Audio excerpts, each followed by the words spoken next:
All right.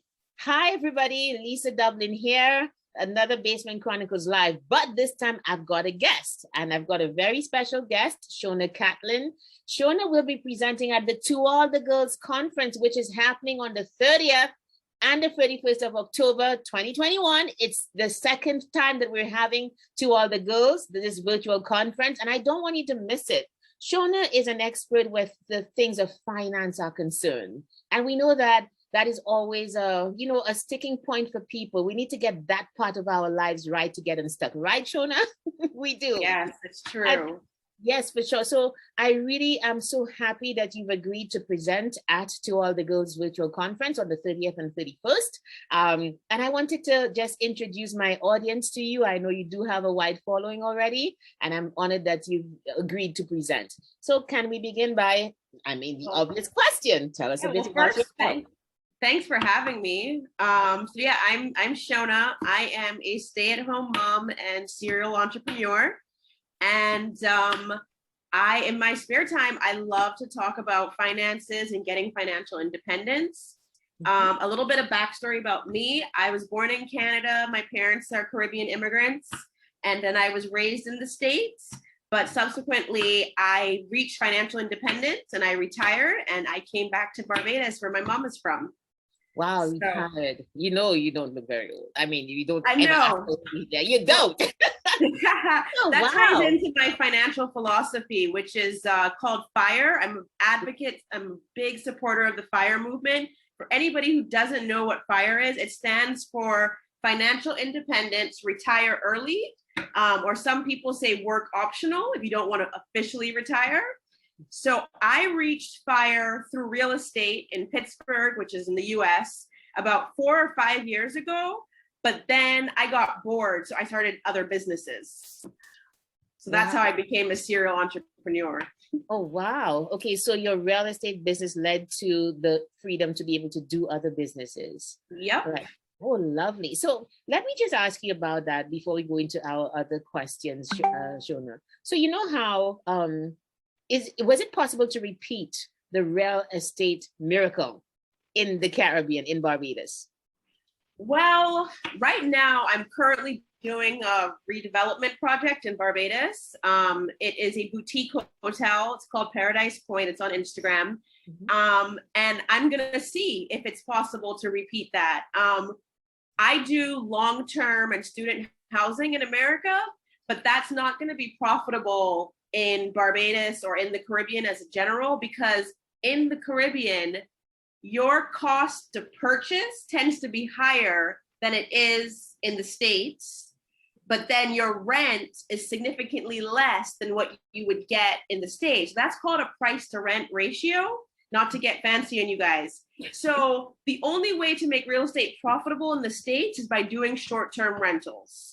And then you're opening into a massive new audience and you can reach real estate success in short-term rentals. And with the advent of Airbnb, it's really easy for the average person to do that, in my opinion.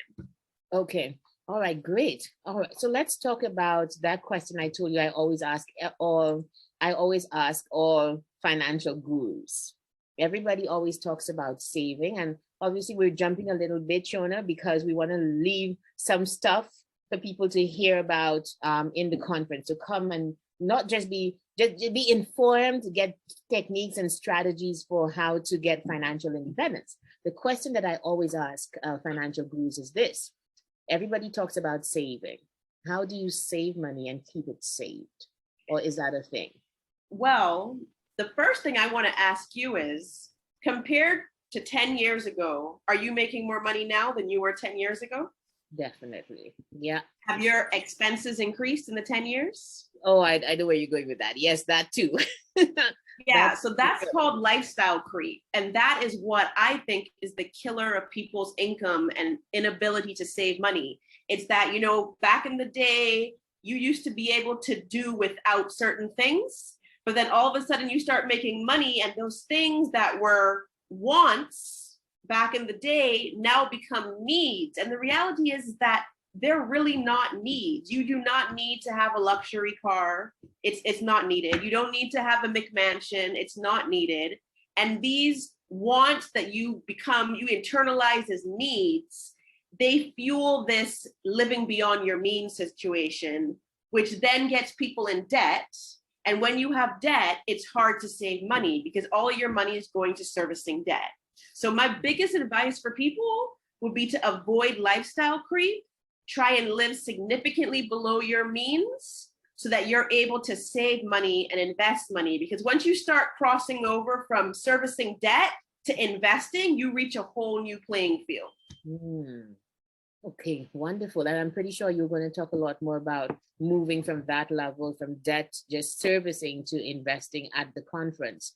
So let's say somebody's hearing this kind of information for the first time and is presently in a financial hole. Oh my goodness, how do I get myself out of where I am to be able to get to the kind of dream that Shona is now presenting as possible? What would you say? Well, I think you first have to have a positive mental attitude. You have to realize that whatever's going on in your life, whatever hardship you're facing right now, it's only temporary. That your life can change within a matter of seconds. And can I just give a quick example of this from my own life?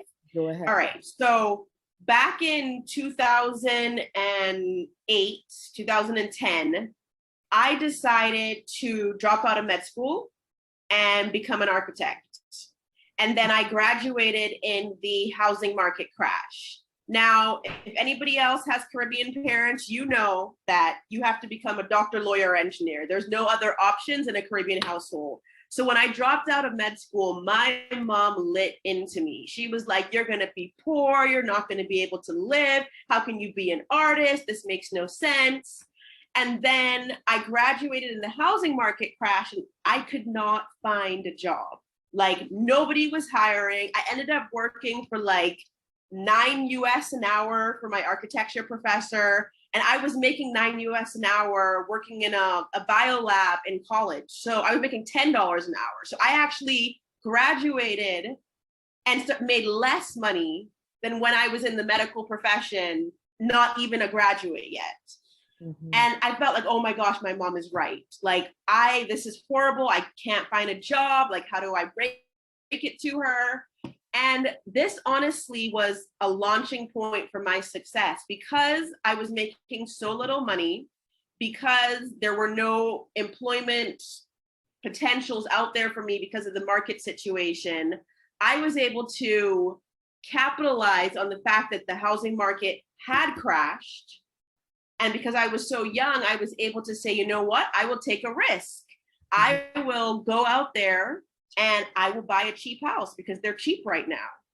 And I was able to do that through the power of positive thinking. I read a book called Think and Grow Rich, and I changed my mental attitude from one of this is my permanent situation to my life can change overnight.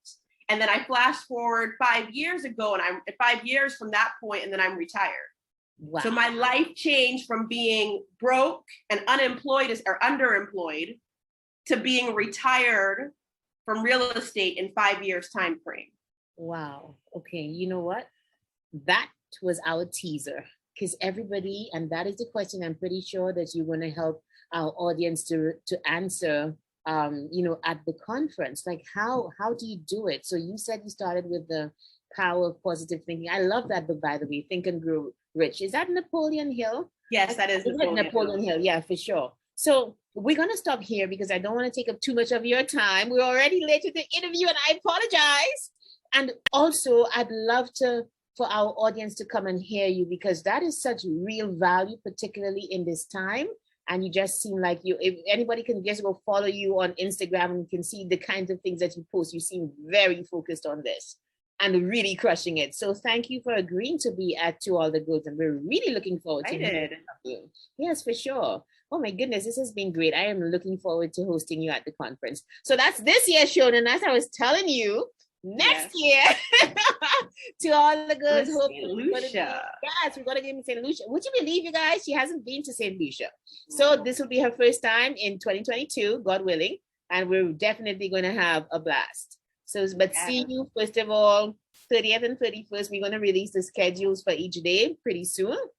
And I'm pretty sure that you're going to really inform and, just let our audience see what is possible. So any parting words, Shona, in terms of, what is there to think about that people can come in with those expectations for the day? Well, first, I want to congratulate everybody for taking their weekend to attend this conference, because that is the first step. The first step is to surround yourself with other positive, like-minded people and get educated. And then you can, once you have the knowledge and you start applying it, then your life can take off from there.